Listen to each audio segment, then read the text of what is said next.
Hezbollah ने जंगबंदी से कबल गुज़श्ता 24 घंटों में इसराइल पर 75 हमलों का दावा किया है। लेबनानी मज़ाहमती तंजीम हिजबुल्लाह के मुताबिक 38 कार्रवाइयाँ लेबनान के अंदर मुख्तलिफ मकामात पर जबकि 37 हमले बराह रास्त इसराइल पर किए गए। कार्रवाइयों के दौरान इसराइली फौजी अड्डों पर ड्रोन्स और रॉकेट्स बरसाए गए।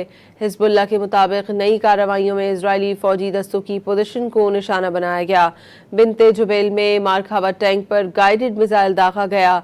शाम की मकबूजा गोलान हाइट्स में आयरन डूम प्लेटफॉर्म पर हमला किया गया। अदलून के करीब एक इसराइली हमस ड्रोन भी मार गिराया गया। हिजबुल्लाह ने जंगबंदी से कबल गुज़श्ता 24 घंटों में इसराइल पर 75 हमलों का दावा किया है। लेबनानी मज़ाहमती तंजीम हिजबुल्लाह के मुताबिक 38 कार्रवाइयाँ लेबनान के अंदर मुख्तलिफ मकामात पर जबकि 37 हमले बराह रास्त इसराइल पर किए गए। कार्रवाइयों के दौरान इसराइली फौजी अड्डों पर ड्रोन्स और रॉकेट्स बरसाए गए।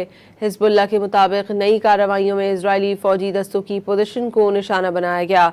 बिनते जुबैल में मारखावा टैंक पर गाइडेड मिसाइल दागा गया। शाम की मकबूजा गोलान हाइट्स में आयरन डूम प्लेटफॉर्म पर हमला किया गया। अदलून के करीब एक इसराइली हमस ड्रोन भी मार गिराया गया।